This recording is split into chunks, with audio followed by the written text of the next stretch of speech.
please. And Stephen, E, please. Okay, second go. James first.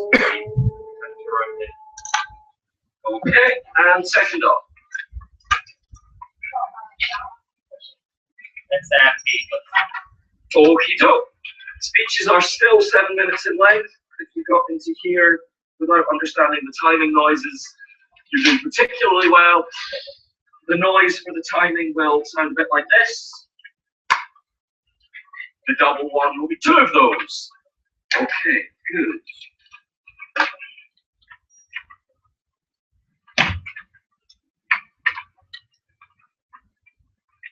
Does anyone have any questions?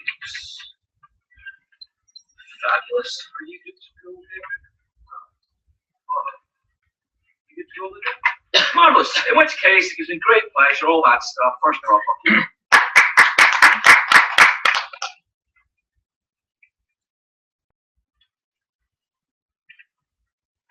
Okay, so for far too long, developing countries have promoted policies which have allowed their most vital industries in agriculture, in rural areas, to be systematically stripped of their workforce, to the detriment of the whole economy and the people within it.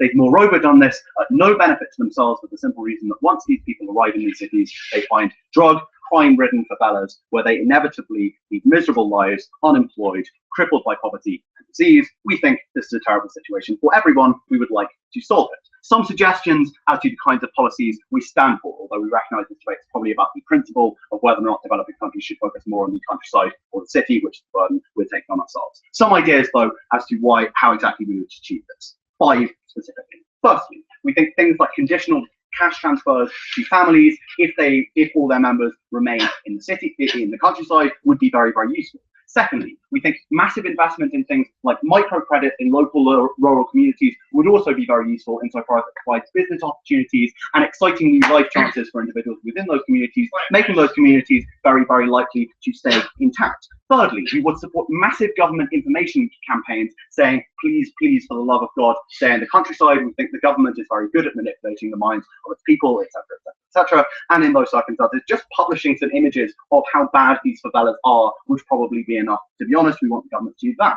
Fourthly, insofar as the government invests in infrastructure within these countries, we would like this to focus primarily on small rural towns, or at the very least, insofar as it has to focus on cities, on very regional cities, so the general trend remains that people stay in the countryside. Fifthly, we support things like slum clearances in cities, actively removing people from these slums, demolishing the houses, and crucially compensating those individuals for their houses, obviously, and paying them to return to the countryside. We think that's a comparatively good deal for them, given the city is as bad as I will outline later. 2 points in the speech. 1, why we help the countryside. 2, why the city is terrible. So, how exactly do we help the countryside? We think the problem under the status quo is quite simply that the countryside is being stripped of its workforce, because young people are increasingly likely to leave it. We think they do this because of the illusion of glamour. No, thank you. Two reasons why they leave. Firstly, we say the countryside has very limited horizons for these individuals, both insofar as the work that they are doing is often fairly tedious agricultural work, even though it's profitable and better for them in the long run. If we can potentially see why they might see it as tedious, also like there's less of a population in rural areas under the status quo, it means they have fewer social opportunities. And thirdly, we just think young people quite like independence. They quite like the idea that they'll be able to move away from their families and seek independence elsewhere. So comparatively speaking, the attraction of moving away is very important to them. And we also say it's very easy for them to do this thanks to extensive information on the cities. Note, by the way, that this is a descending spiral. It only gets worse over time. 3 reasons. Firstly, as the young see fewer people like them around, they will be comparatively less likely to leave because the social situation that they are in gets worse. Secondly, insofar as moving to the city is seen as an acceptable idea, then more people are likely to buy into it because it's an idea that occurs to them more often. Thirdly, insofar as young people leave, that means you have fewer children, so because young people tend to be too small than older people, so in the long run, that depopulation continues. What exactly is the harm of this descending spiral of population? We think quite simply the workforce of these areas is very, very severely limited. Their abilities to engage in agricultural industries go through the floor. Things like food production goes down, things like cash crop production goes down, it's produced less. The kind of industries that we're talking about, things like the cotton industry in Egypt, things like the sugar industry in Brazil, things like the fruit and veg industry in Kenya, things like groundnuts and biofuels being grown in this country and in Borneo in Indonesia. crucially note that these industries are all fairly labour intensive, right? For the simple reason that these poor rural areas tend not to have very high levels of mechanisation because it's quite hard to put a combine harvester into the middle of a rainforest, right? In those circumstances, you desperately need a large workforce before these industries will function. So, what exactly is the harm of destroying this workforce as happened under the status quo? Firstly, it is absolutely vital that these crops are produced to export and sell abroad to the West. Crucially, because this is the only area of trade in which these countries have an excellent advantage with regards to the West, because the West is quite keen on buying things like food from developing countries.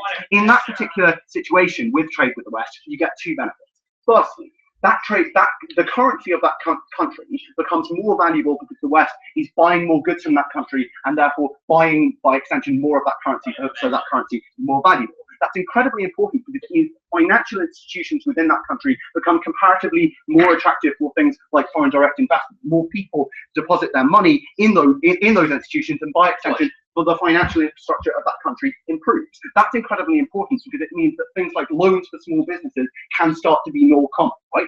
In that situation, economic development is facilitated because more loans means more businesses are able to employ people and thus correspondingly improve the lives of individuals within this country.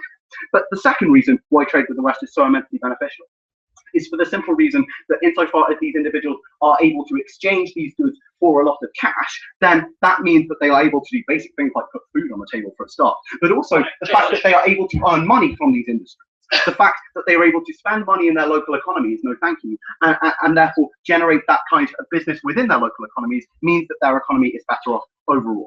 So, the second reason, by the way, that these rural industries are so vitally important is the simple reason that high levels of food production mean that prices remain comparatively low, which means that poor families are very able to feed themselves within these countries. We think that's obviously a benefit given many of these individuals live close to the poverty line. I'll take closing. Why is it that you can work out farm jobs apparently exist in super profitable but it can't escape the whole population of rural China? There's an obvious collective action problem here. Insofar as for a single individual, it is comparatively more attractive to move to the city, but for the country as a whole, it is obviously more beneficial that as many people as possible stay in the countryside. We're quite happy for the government to correct for that perverse incentive and allow people to remain in the countryside. So, briefly then, on why exactly the city is terrible. Tom will expand on this. He's shouting at me already in my head because I've screwed up my timing. But anyway, moving on. We think the reality of urbanization is quite simply that favelas are terrible. We point you to any example of any city in Brazil, Rio de Janeiro, Sao Paulo, to see what the reality of this urbanization looks like. The opportunities in these places are appalling for the simple reason that the population expansion caused by the reasons I outlined earlier is far too rapid for government planning and infrastructure to keep up. In those circumstances, a few things happen. Firstly, these individuals have no education and healthcare and thus no prospect of improving their own lives because they're either dead or unemployed. Secondly, we tell you they have very limited opportunities for jobs for the simple reason that a crime-ridden city and an overpopulated city, and one which is full of slums and one which is full of crime, by extension of that, is very unattractive to investors. In those circumstances, they are very unlikely to find jobs there. At the end of this debate, these individuals are moving away from the countryside, screwing over their country's most vital industries, and they're doing this for a false promise of hope which never existed. This is actually a sort of okay idea we propose. Thank you very much. Yep. Cool. Up one, go.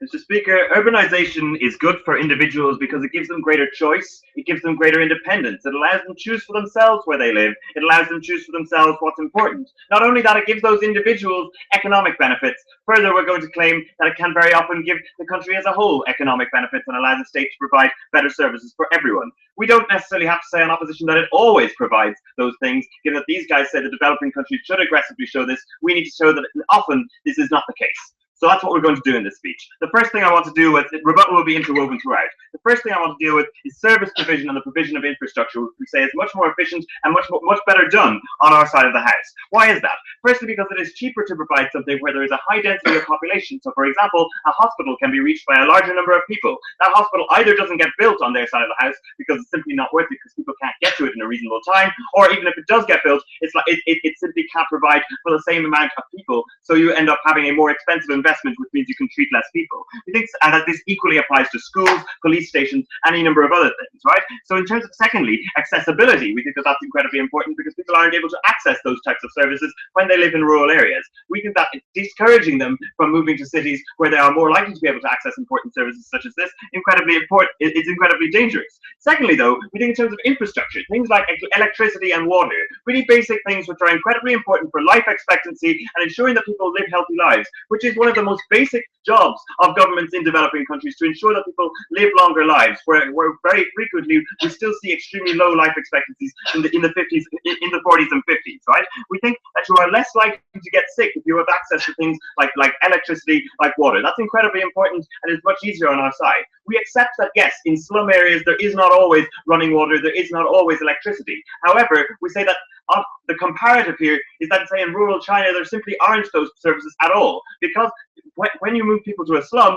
sure, some of them are in bad conditions. However, they have an ability to move out and move on up. And some of them move out, and we will show later in our case how more and more of them move out over time and how this situation improves. So that's the comparative there. We think furthermore, though, there's always a profit. So it's not just states that provide these services. There is also the private market. The private market is more likely to create services and provide services in situations where there is a high density of population because it can make a profit. It's not interested in doing this in rural areas. This means that if we have more people in cities, the private market is more likely to provide things like electricity. What does that mean? That means that the government doesn't have to spend its own money on subsidizing those in rural areas, which is incredibly expensive. Benefit here is that we get to spend that money on other things, other services, more hospitals, more education, more grants for minorities, anything that a government might want to spend money on that would be good for its people. Finally, we think that there are massive returns to scale in being able to do this. When you're able to have lots of people working in one hospital or in one police station, you can have experts. You can have one expert working for far larger number of people. No thank you, which we think is a clear benefit. But we think furthermore, it's much easier to fix any faults with those services. So for example, if a doctor is sick, it is easier to get a replacement in a city. If there is a power outage, it is easier to fix that quickly in a city than it is in a rural area. Why is that important? Firstly, because it means that existing businesses are less likely to have power outages if more people move to those cities, and there is a greater profit incentive to have better service provision so that your electricity doesn't go out, so that you can continue to charge people for it. But we think that that's incredibly important. Second point that we want to make in this opening opposition case is that it offers greater access to alternative value systems. Closing. Doesn't the massive oversupply of low-skilled workers in cities under the status quo mean that their wages are likely to be way depressed? Initially, yes, the wages will be quite low. We don't think this necessarily depresses them further. People choose to move there because it's a benefit for them. We'll talk more about that in a moment in terms of the rural areas as well. Alternative value systems. No, thank you. We think that you get access to multiple value systems in a city in a way that you simply cannot in somewhere like rural China. In rural areas, in Africa, for example, you see church and tribe dominated areas where there simply isn't the same ability to access ideas and a multiplicity of worldviews. Why is this harmful? This is harmful because firstly, individuals don't get to choose which values are most important to themselves. We think it's harmful secondly because often those ideas are very conservative in those societies and entrench specific views, right? We think it's important that we allow you to decide what's best because only you know what's best for yourself. The government can only aggregate these ideas and can only look at what's best for a large number of people that may not suit you as an individual.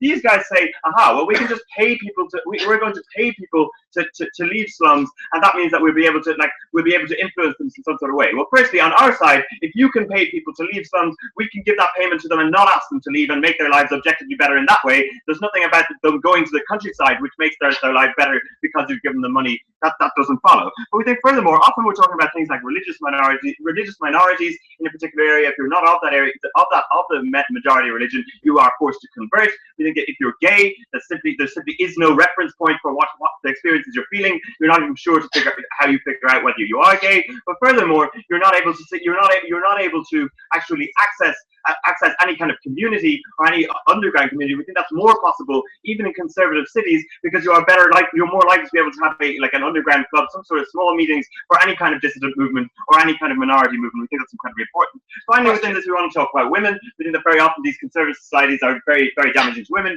Look at things like forced and arranged marriages, which are far more common in rural areas.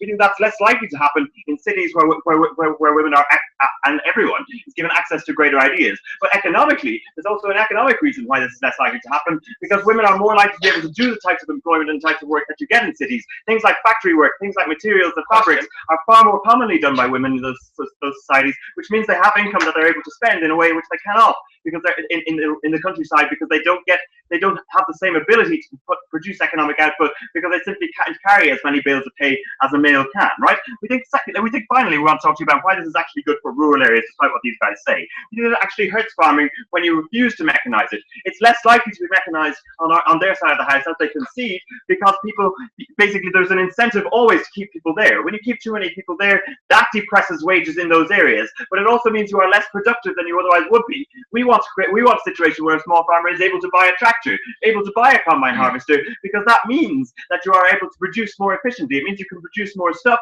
and the people who were working for you before are now able to work somewhere else in that society, which increases the society's overall output. In terms of their argument about exports, it's important that you produce more, because then you're able to export more, which means that money comes into the country, which is incredibly valuable for you. That money can then be spent on other services or on other goods that individuals wish to use. So I think that's incredibly important. Finally, they say, well, if we produce lots of stuff, which we've shown is more likely on our side, we get lower prices. They're talking about things like wheat, where the price is determined on an international scale. So it doesn't matter how much you produce, because you don't determine the price, because you're a relatively small producer if you're in Indonesia, for example. For all of these reasons, we say that it's patently absurd to suggest that this makes anyone's life better, or that the state can decide that it makes anyone's life better. We think in many cases this is not the policy to follow, therefore we oppose. Very much.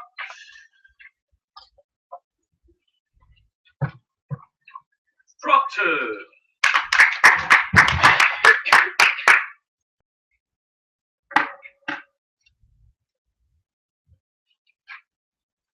There are obviously some levels of urbanisation that produce good results, and historically we've seen cities produce many of the institutions that have allowed democracy and have indeed allowed economies to prosper. But what is not true is saying that just because the first 100,000 people who enter a city in a given year produce a benefit in those terms, we necessarily need more and more. What we tell you on side government is there is a point at which those institutions begin to break down. And we say that the individual calculus of someone who is looking out for themselves and deciding whether to migrate probably won't reflect what other individuals will do. They told us, why would we screw over individuals? The answer can be found on page 1 of the game theory textbook. It's that people don't necessarily act in the interests of an entire group, and we're willing to prioritize the interests of that entire group. 2 points in this speech. First, how do we develop better institutions in the long term? And secondly, how does this lead to development? Let's talk about institutions. So what sort of institutions are important to develop within cities in the long term?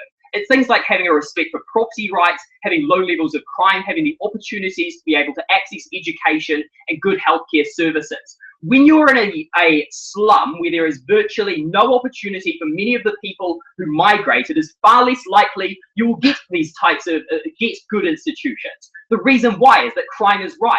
There's not likely to be a police force that is able to provide adequate protection for your company or adequate protection for your property. So what you don't get is the development of the long-term capitalist virtuous cycle whereby we invest and gain more capital over time. What you get is stagnation because people are held back, because there is simply too much labour supply within these cities for people to reasonably be able to gain access to markets. We told you that there are specific reasons that lead people to believe that their life in the city will be rosier than it actually is. It is one thing to talk about what it might be like living in a city. It is another to see the slum when you are separated from your family, when you don't know what you're moving into, and when you have little opportunity to move back if you do decide that is something that's bad for you, because you've been shackled to debt and you've been shackled to a life that you're locked into that you no longer want to live.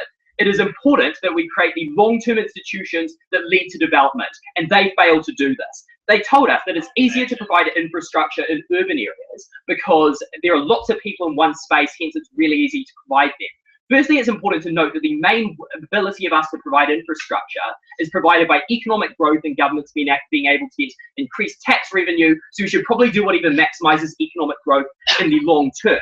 But additionally, it is the case that many of the externalities that occur within cities are things which you can't correct for by simply having more doctors in one place. So for example, if you have a lot of people living in a urban area in unsanitary conditions where their water is infected by cholera, no amount of doctors is going to be able to correct for that.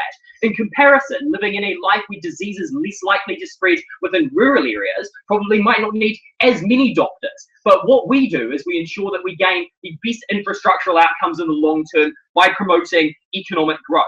Let's look at how development occurs in the long term. So it's worth noting that when cities develop within developing countries, it's typically the case that it's not just rural, like regional centres developing all around the country. It typically tends to be disproportionately based around one city. See, for example, the disproportionate growth of Lagos in Nigeria or Dhaka in Bangladesh. What this means is that a country ties all of its economic outcomes to one city, and that the long-term opportunities in that country are only provided for by people who happen to be in that particular area. What we do is we ensure that rural areas develop, and this will lead to development of cities within rural areas that won't be as big as the huge conglomerate cities that they want to promote the development of. Promoting a broad range of cities and a broad spectrum where everyone is able to participate in that society and take part is probably a good thing. It's also important to note that institutions that are important for development include a willingness to accept global capital and a willingness to accept foreign direct investment. Within cities where the capitalist system has failed people, you are more likely to see radical politics which stands against allowing more capital in. So that is why, for example, the rise of the AKP in Turkey can be linked to particular political movements that happened in slums in Istanbul in the 1970s. It is that radicalism that changes politics within the country and means you don't develop the institutions that allow the country to allow a sustainable amount of capital in and to allow a sustainable amount of growth, balancing growth within cities and balancing growth within rural areas. The next thing we were told was that, oh, but we're on a global market for our food supply, hence your benefits about lower food prices don't apply. So let's accept this is the case and we are working with a global food market. The corollary of this is that countries are held at the bequest of what happens within global financial markets for futures for food products. What this means is that there is a large fluctuation in these prices and countries are vulnerable to this. We believe that countries should be more self-sufficient to be able to insulate themselves from particular shocks, particularly when a shock to a country's food supply at one point in the future has long-term effects when you have people deprived of food further down the line. Closer. How am I ever going to insulate myself if I'm forced to grow a single cash crop that I'm able to sell? That's the only job government's like doing.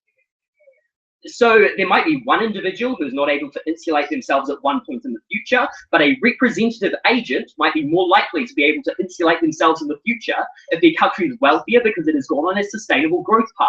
That is our entire case. We are willing to prioritize an entire country's development, and even if that results in worse outcomes for certain individuals. Let's look at how countries actually develop and people gain capital within cities. So for example, within Istanbul, if you go about 5 miles from the city centre, in the 1970s, those houses were slums. The reason why there was some build-up in the ability of people to move into the middle class was because their land rapidly gained value. That is not the case when you have huge externalities within cities, with huge amounts of disease, and a large labour force, which doesn't lead to higher land values. What you're better to do is ensure that you have a core amount of infrastructure that is able to supply good services for a relatively smaller number of people who are able to make a meaningful jump into the middle class rather than simply being held back in perpetuity. It's also worth noting in terms of institutional development that cities are often incredibly bad in terms of inter-ethnic divisions, because migration typically occurs in chains, and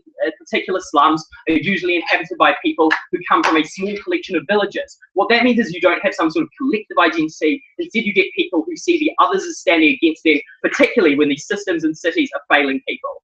Saying that some individuals benefit isn't enough, because in allowing ever increasing numbers in screws over the people who are already there. We think there's an optimal point. Let's go for it. Thank you very much.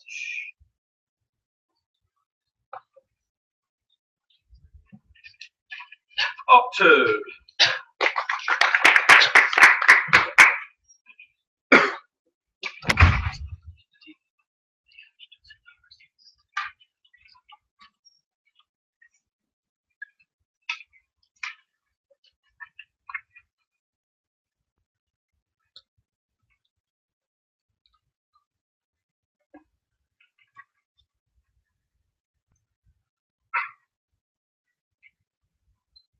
First point of rebuttal. Last comment Tom makes is this idea that one of the problems with slums is you have like inter-ethnic tensions between different groups, right?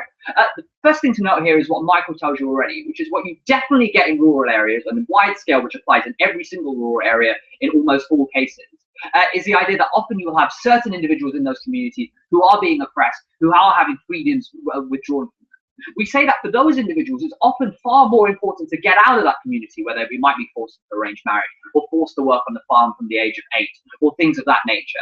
Even if in the slums they move into, they may face some other goal. We say they are best placed to decide that for themselves because they're the only ones who can internalize how bad that current situation is for them. The second response is obviously like what Tom tells you there is just not true in the vast majority of slums, right? Like most people generally get along reasonably well and are just competing against gangs and stuff, but we're better able to deal with on our side of the house anyway, right? So let's get straight into this stuff. So firstly, why does this actually improve the economy as a whole, right? Because these guys seem to hinge their hat completely on the idea that like at the moment, urbanization is just destroying the economies in these countries, even though actually factually that's just not true.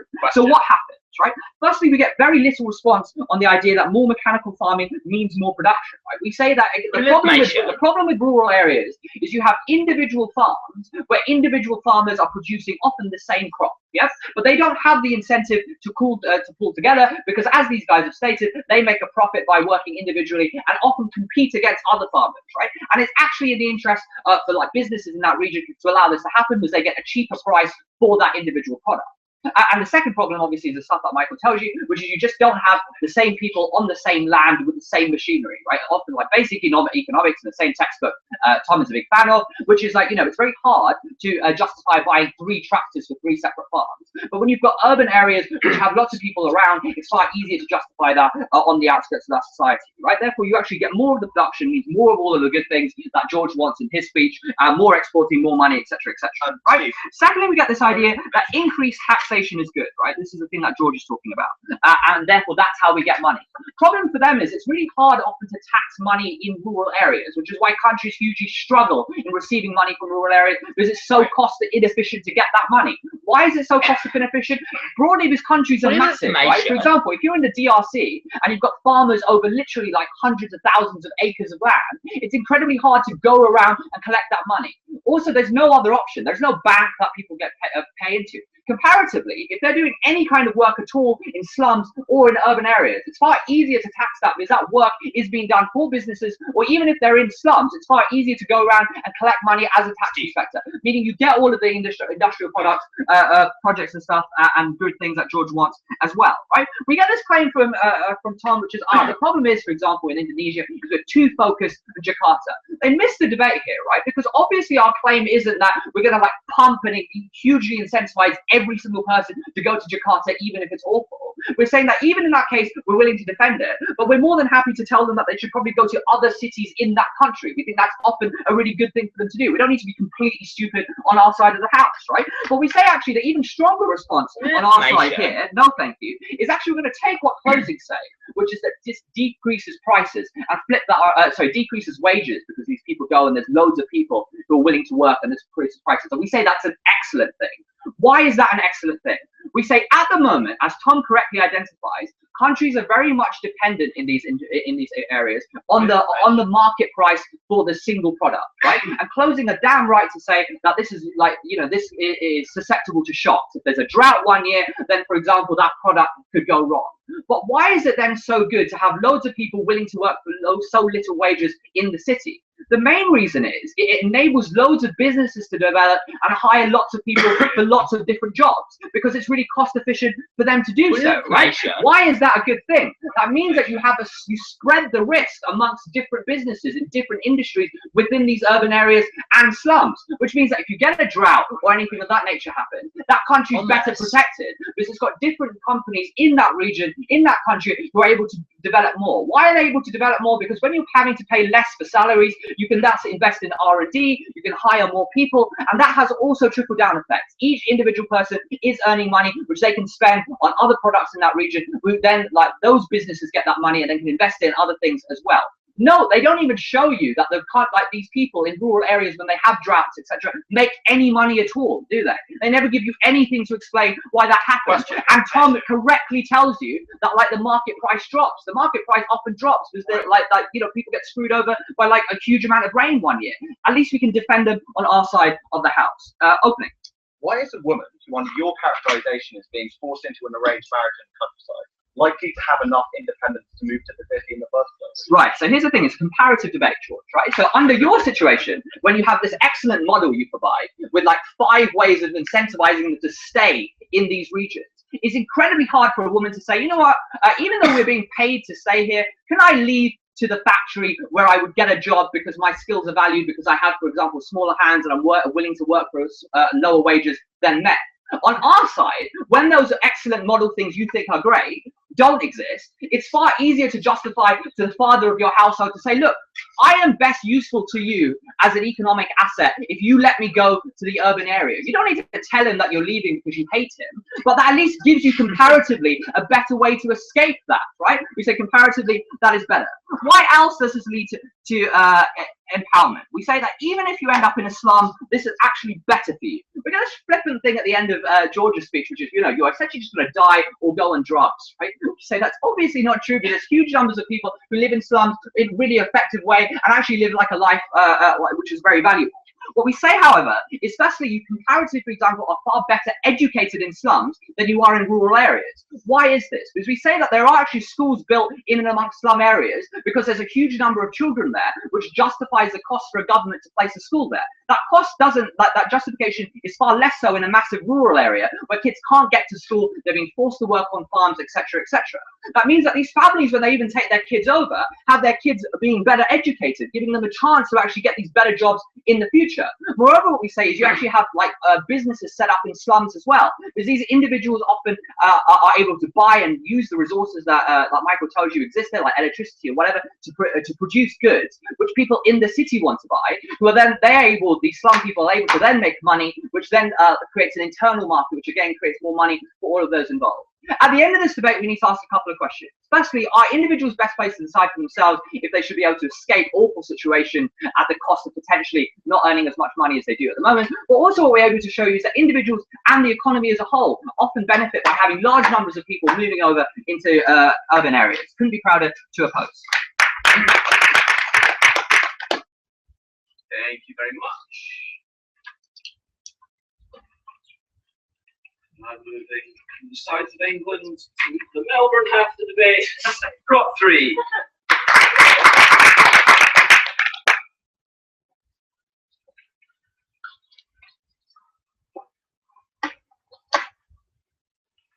Mr. Speaker, we broadly agree with our opening government. This is more efficient for the economy overall. But what we're going to do in extension is engage with the harder case and say to you that even if this is more economically efficient for the nation, it is terrible for poor individuals in a political sense. That means their outcomes when they move to these cities are necessarily worse. As the closing opposition, closing government, rather, we don't stand for using poor people as instruments to improve economic efficiency when it ruins the quality of their life. And necessarily the kind of services that they access in these cities are going to be worse. And no, guys, that's not a knife, cut the crap. Our model is specifically better because it stops the poor from being instrumentalized. 2 quick points of rebuttal. Why do we think people are moving to cities? Because we think this question hasn't really been answered in this debate so far. We think broadly this is irrational in the sense that even though people are willing to accept lower wages, it's premised on the basis of some dream that there is better economic life likelihood out in the city. I'm going to prove to you why that's not the case for the poorest individuals. Secondly, though, is economic risk minimized when you diversify industries? Two responses. You have to weigh this up against the lower outcomes that poor people receive when they have much lower incomes. To the extent there might be once in every 10 years a flood that destroys a crop, you have to weigh that up against the fact that wages will be lower for a long amount of time. Secondly, though, we're totally supportive of the state ensuring and protecting these particular crops to make sure that these rare events don't lead to that kind of devastation, and also protect the high wages and values of these people. Moving straight to extension. Firstly, I'm going to prove to you why we dilute the enfranchisement of poor people when we allow them and incentivize or allow them to follow on these irrational dreams to the city. From proving that, I'm going to show to you why the livelihoods of people in those cities are necessarily worse, that services are distorted in a way that don't particularly help them, and all we've done is use them as instruments to make other people better off. Firstly then, let's look at why enfranchisement is diluted. And guys, just stop making faces, for fuck's sake. Okay, A, dilution of representation. How does this occur? Firstly, electorates in the country possess less significance in rural areas because necessarily their scope is minimized. If the electorate is changed to represent the same amount of people, it necessarily encompasses more city people. Necessarily, like the homogeneity of that electorate, in the sense that the amount of rural people who live in similar conditions is lessened by the nature of that electorate changing. Secondly, though, the people who migrate are put into diluted urban areas where particular elite votes and established city people, particular economic and political capital, have a greater amount of strength. We think this is particularly clear in cases like China, where individuals who are moved from the country to the city aren't allowed to even vote in these particular elections because of the strengths of elites. They're not given to access to services. Thirdly, this means that there is necessarily less representation in sex. But there are less voices representing country people because there are less homogeneous electorates representing country people, both in the cities and the country. What does this mean? Like, second point of disenfranchisement, no thank you, is that decreased relative economic power in microeconomies means that they are less powerful agents. We accept the premise of faster economic growth, like at this point, to go through this point. But what this means is there are less economically homogeneous communities. So there's more divergent buying power, that people who possess property earlier and have moved to the cities earlier have greater wealth, have greater sway in particular councils. But more importantly, because they have greater wealth, they have greater ability to access the market, to access services, and that market changes around the wealthy people who present particularly more profitable points of sale for the people who exist in those markets. Necessarily, they're not served well by gentrification or the existence of more like actors who are wealthier than them. Unfair and unequal markets necessarily to service the poor in the provision of market services.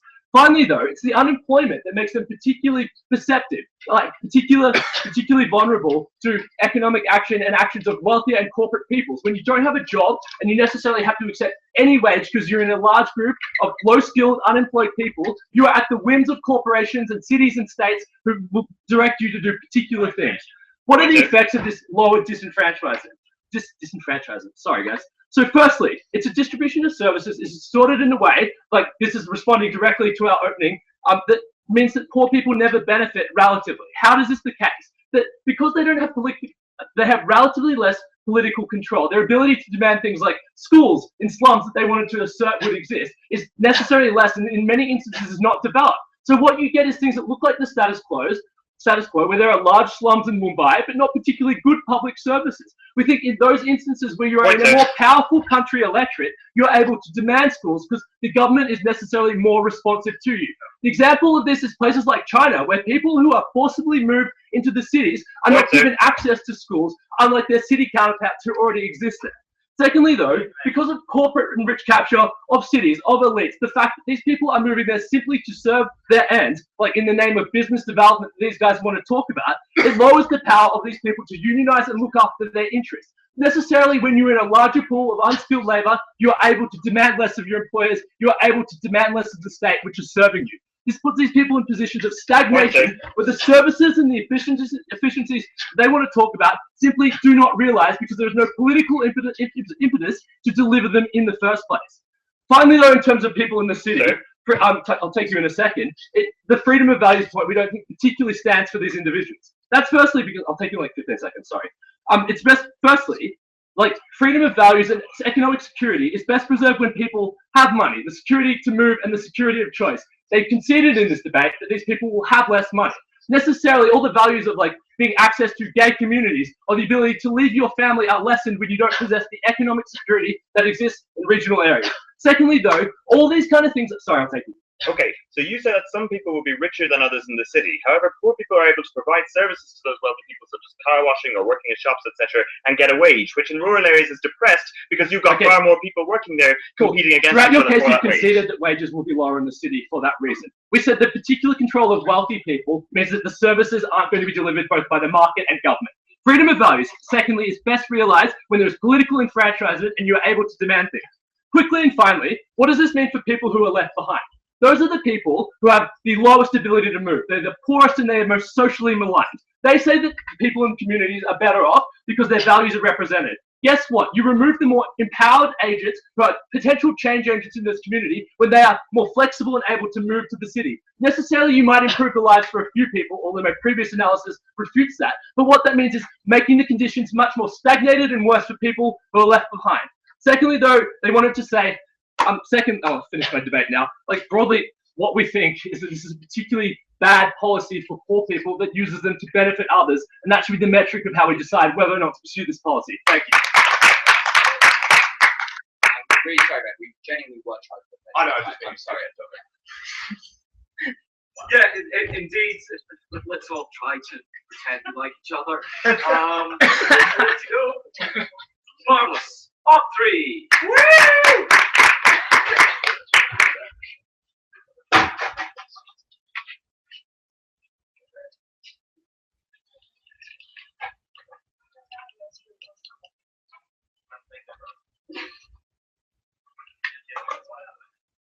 I don't have drums, so.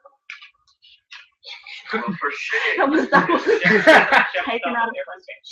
Is that why we brought this out every last time? Let's try this.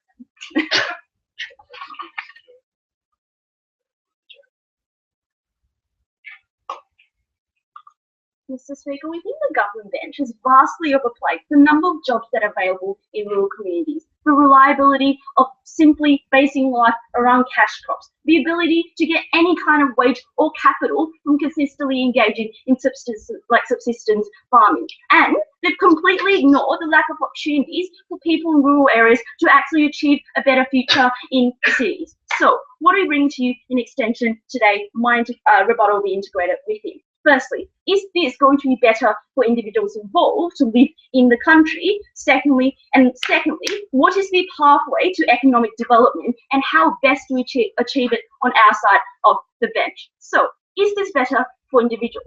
We've heard it often in government that it's more profitable for people to stay on farms. Here's why we don't think relying on agriculture is a good thing.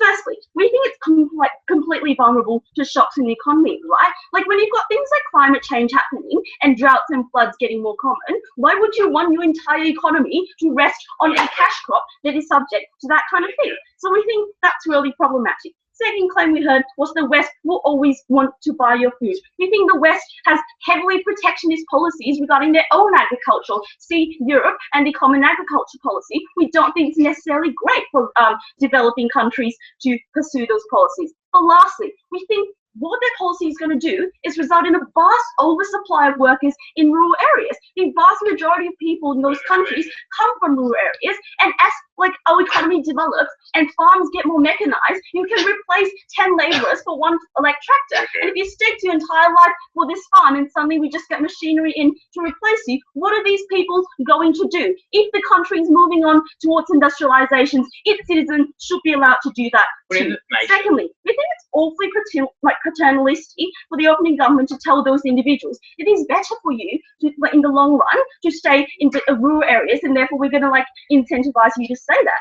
Firstly, before I dispute it, it's not better for those individuals in the long run, right? For example, you might have a rural family that has 10 children and you only need 6 of them to run the farm. We think it's perfectly acceptable to send the 4 to go to city to earn a wage to get the capital to say, make that farm a better place.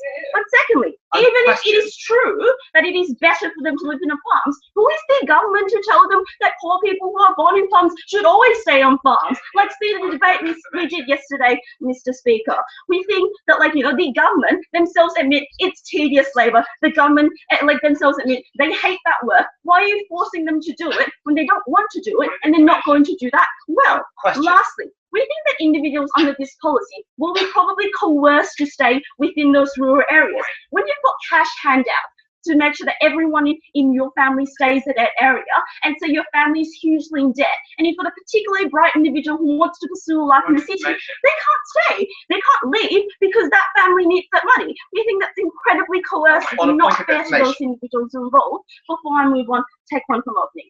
All government policy involves a trade-off between different benefits. Why is it illegitimate in such a trade-off to prioritise the majority by, for example, telling the minorities that they should deal with a low-wage job? So I think the majority actually exists in rural areas, and you're sending that majority to like an unstable sort of livelihood. You're sending the majority to do tedious labour for the rest of their life, right? We think it is more important for governments to create economic policies that benefit the vast majority of people, which is the people you want to move from cities to rural areas. That leads really nicely into my next point. Now I'm going to prove to you why it is better for those for those individuals involved if you have a healthy urban population. So what do we think is the pathway to economic development, and why do we best achieve it on either side of the house? We think there's several things that lead to better economic growth for a country, right? Firstly, you need healthy economic growth within that country. That comes from, firstly, a diverse economy. But you're not completely hedging your bet on a cash crop that might fail every 3 years because of a drought.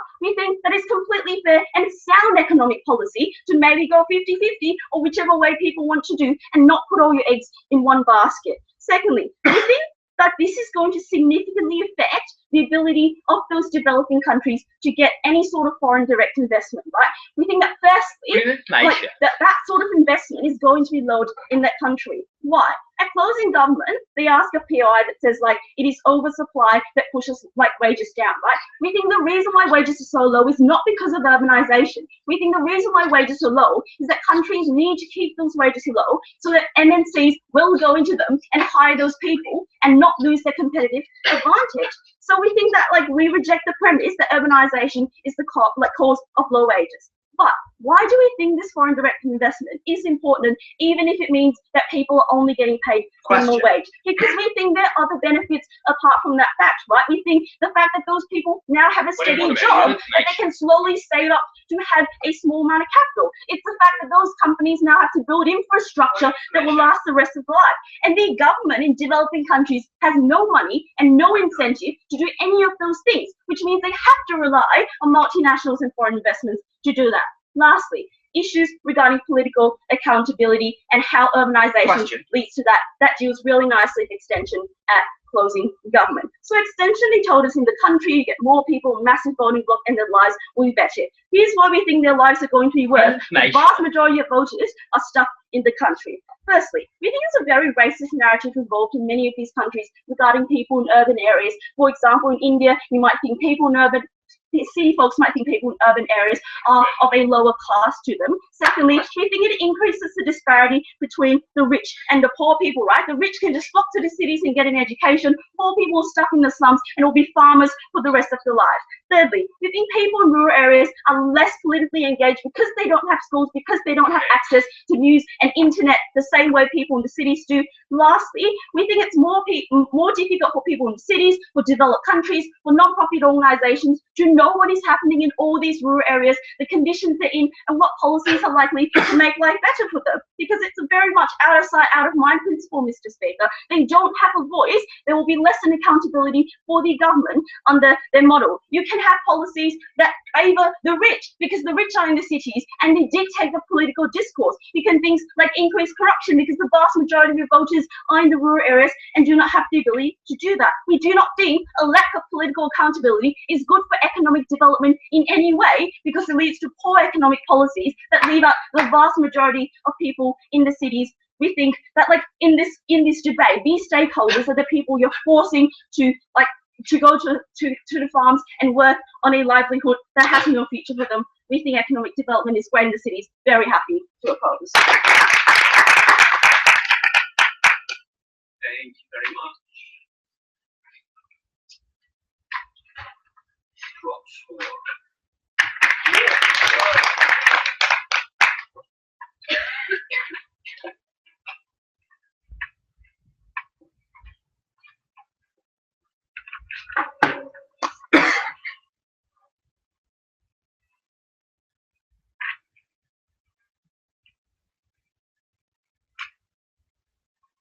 Mr. Speaker, the opposition bench almost entirely ignored our analysis in extension about the value of relative equality, not just absolute equality. That there was a value to poor people having a more equal distribution of assets, jobs, money, and power. So if at best they won the issue on overall economic benefit marginally, which we rejected like our opening, they still lost because they refused to engage with the fact that poor people as a class had a right to a fairer access to that greater economic pie. We reject that expanding that pie in a way that didn't lead to that better distribution was a good policy, and that is why we supported this motion proudly. I'm going to deal with two issues in this speech. Firstly, does this model help the poor both economically and politically? And secondly, is this overall a more economically efficient policy? As I've already outlined, we argued that that is the less important question, considering it was more closely fought between the teams, but more importantly, because there was literally like 30 seconds of rebuttal to the importance of relative equality and the ways in which political accountability is protected under our policy. Let's deal with the two responses that they gave, which were pretty menial and at best quite unpersuasive.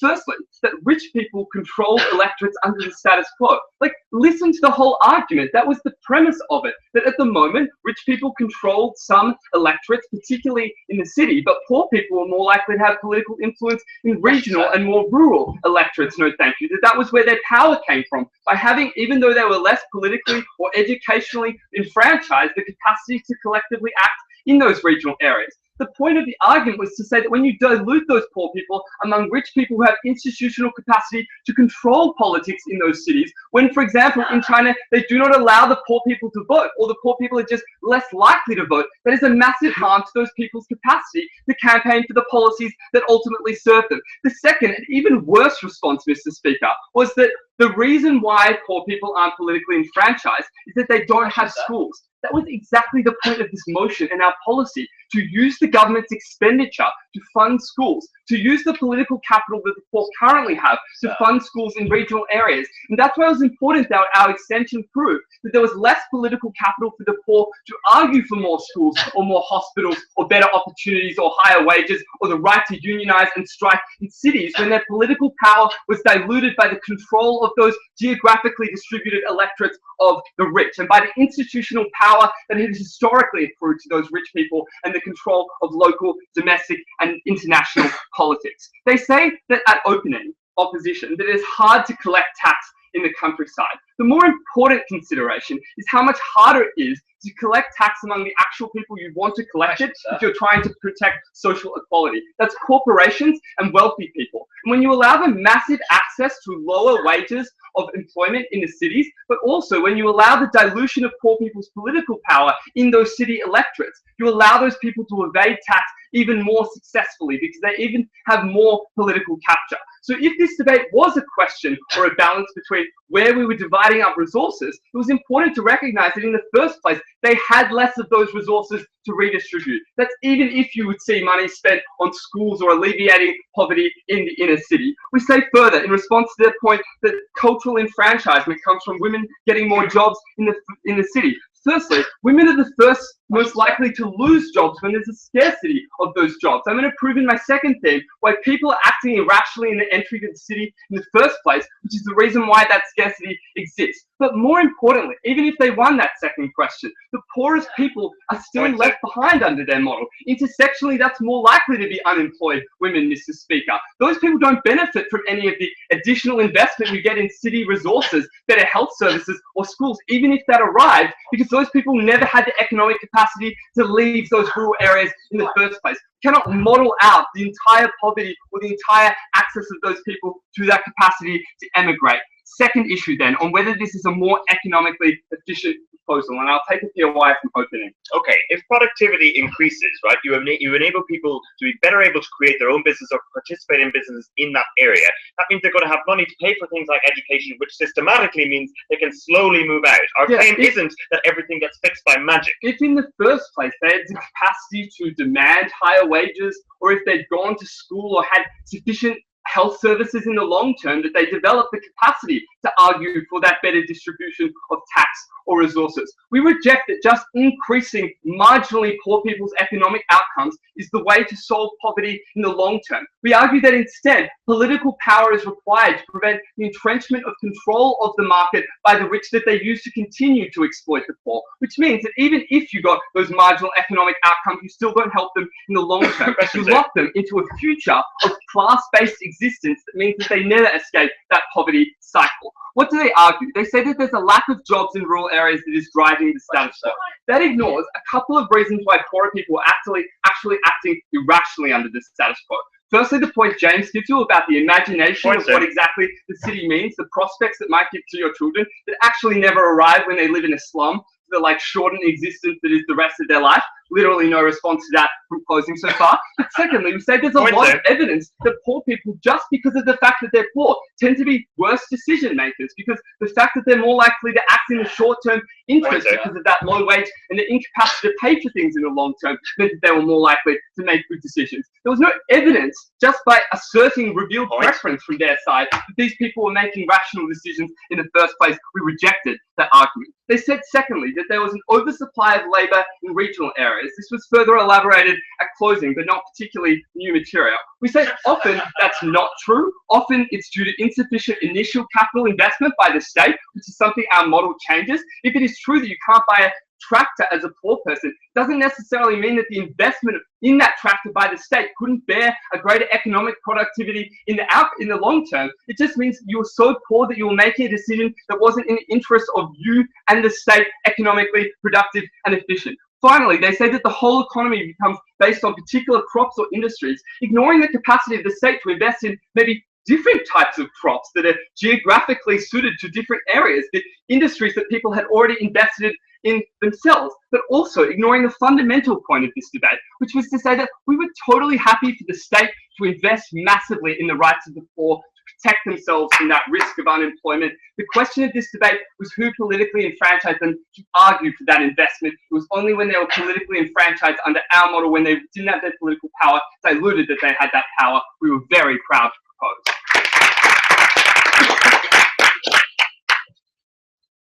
Thank you very much. Up for.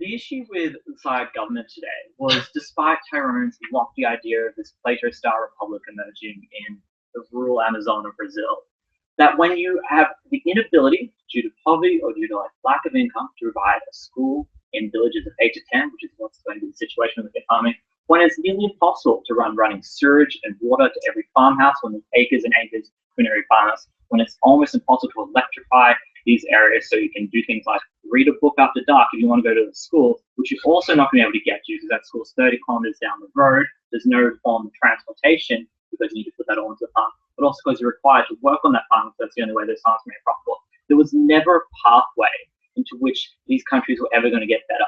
Even if we accepted the best case on side government, that they were going to be able to continue to subsist in a way that they may have been able to in the past, there was never an idea where we were actually going to give these people an option to get off these farms, or these people the ability to cope when crops fail, because crops do fail. When governments decide they no longer want to buy these crops, as they tend to do, or when these people decide they want to diversify. We stood for an option that was currently not pretty at the moment, and was not going to be pretty in the medium term. But at some point, in a well-defined and clearly structured future, we're seeing, was going to give people the option to accrue things like hard currency. It was going to give people the option to accrue things like a basic education limit, and give them an option to actually make choices about their future and move into. move into some other different situation. We provided a way out, and that's why this debate went to closing off. So, 2 questions. Firstly, why the path to rural is 7 going to be a successful one and it's going to lead subsistence? Yes, no thank you. Secondly, looking at why urbanization does provide an option, no thank you, does provide an option to development as it stands. So, is the rural life all this like fantastic Norman Rockwell painting that everyone's ignored? We rejected the narrative from government that like the millions of people that are moving to China, moving into the cities in China, like the thousands of people that are emigrating across the world are all idiots that just couldn't work out that they had no opportunity of jobs, that they somehow could not engage in the like rather basic analysis that we've been able to do in 7 minutes to work out what their prospects are. We reject this idea that they all just saw like this fantastic, happy sitcom on TV about city life and so that's the way for me. 2 reasons here. 1, they probably don't have a TV or the electricity to power it. But 2, because that narrative would be countered by people returning. We reject the idea that everyone just goes in the city, finds there's no jobs, the horrible life, and decides to stay there as it stood at the moment. They somehow like magically acquired all this property where there's no money they had, and that was what was wanting them there at the moment. If that narrative was completely false, people would return and discount that narrative just as effectively. It works in both directions, and they can peddle false stories one way, those false stories return back to get them. Moreover, let's look at the push and pull factors that would affect that kind of migration. That when you're looking at factors when you leave your family home, when you're leaving your kin, when you're leaving your family behind, when you're leaving any kind of support structure, when you're often leaving like your language group or your kinship group, when you know you're probably going to face discrimination, it's not when you're doing it illegally in the case of China. This isn't a decision that's made because you just heard some fanciful story. It's a decision that's made because the push factors are so severe that you can't get a job, that you don't have the ability to be able to farm, that the job that existed previously didn't exist, or you're unable to feed yourself and feed your family, are the factors that are pushing the way. It's not kids going out on a gap year that are trying to make this immigration decision. It's people that have literally got no choice but to make a movement as it stands at the moment. Why? Because farming jobs inherently do not exist in the numbers that they used to. Because every time you invent a better type of tractor, every time you attach a scythe to a piece of wood, you eliminate a job. Farming rapidly industrializes, and that rapidly cuts down those jobs because people don't buy crops. Because when you're in China, your crops are rapidly being suffering from desertification or suffering from other sort of effects of global warming that mean that you're unable to continue to exist as farm. We reject the idea that everyone's just going out on a whim. So let's humor our Melbourne brother for a second and divert to their extension. Are people giving up their political agency when they decide to move to the situation? We reject this narrative that people living in rural countries are going to have a better chance at any kind of political thing. Why? Because they're less likely to be educated, because they're not going to be able to access the schools. So they have to work on the farms, if they've ever built the school in any kind of place that they'll be able to access it. Secondly, when you're geographically disparate, which is inherent to living on a large farm and property, it's that much harder to collectively organize and actually gain any kind of political agency. 3, let's look at this idea that they're somehow going to form some kind of magical voting bloc. Let's step through 3 conceptions of what democracy might look like in the developing world. 1. You're in a country like China where democracy doesn't exist in any kind of, we reject the idea that the people's delegate from like rural Guangzhou is going to come in and somehow change life miraculously in a parliament that doesn't allow for a whole lot of representation as it stood at the moment. Let's change secondly, no thank you, to this where like rural may have some kind of functioning democracy. We think perceptions and stigma, such as people from a country are poor, people from a country are uneducated, as you see in Southeast Asia, people like vote on tribal lands, people vote on ethnic and voting blocks. We're never going to get political agency. 3, even the perfect Western democracy, we reject the idea they're ever going to form some kind of homogenous voting book. If you want agency, you give them the ability to move into a city where they can possibly unionize. You give them the ability to move into a situation where they can enter the middle class, where they can gain education, actually have a political voice. We do accept you on there. Closing really quickly. If a poor person uses their remaining wealth to move to a city, finds a worse job there, aren't they constrained from acting rationally by their limited wealth from moving back to the place where they had the higher paying job? They didn't have the higher paying job. They're not leaving the country because they're like, I'm making such baller cash that I really want to go somewhere because the city seems super cool. They are leaving these countries making like really dramatic decisions because financially it's untenable to continue to live there because they will continue to starve if they do that. No thank you. Why is urbanization making this a possibility? At best, the criticism of the government team is that when you move into the country, you lose out on services and infrastructure. At best, that's exactly what they get in rural situations because they're not getting those services and infrastructure. That's what the case says there. What's more likely? You have the possibility of sending your kids to school, if not this generation, but the next one. You have the possibility of accessing some kind of water supply that's not dependent on drought, not dependent on being able to dig deep enough to find one. You have the possibility of some kind of safety net because you can access a doctor that's within 100 kilometers. of your village, and you can access some kind of like not even a pension, but like some kind of charitable service that's not going to get out there if you become unemployed. Because comparatively, you're always going one step above. Are the wages low? That is fine. That was never the burden of us to prove that you're going to be making a huge amount of money. Here's the distinction. You're actually making hard cash and currency, which you're not when you're living on a subsistence farm, or you're not when you're selling your crops and you have to put that back in, or you're not when you're working for your family who aren't paying you because you're just living to survive. You get a job with money, which means you can accrue some kind of capital, which means you have and more importantly, you don't have to rely on your kids as a workforce in the way that you do have to when you're on a farm, which means they have some chance of getting some low-level education. What's that pathway out? That means that at some point you can get some kind of education, at some point you can accrue some wealth, at some point you can enter that middle class, and the middle class can continue to exist. Because those rural jobs never existed, to the extent they did, they were never providing income. Because urbanization actually provided access service and some pathway out, we're extremely proud to oppose. Thank you very much. Indeed, thank you very much. Everyone, if you all know nice, leave nice and quickly. If you want to do the touching it outside, that'll speed that up. We will sit in judgment upon you and then summon you back to inform you of that. Thank you. I'd ask one of the runners to put the camera off while we deliberate. I'll put that on live.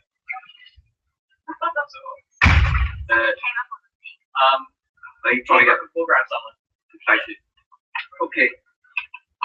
Look over notes, then I'll ask you for an initial call. That's not binding. If you're unsure at that point, that's totally fine. And then we can go from there.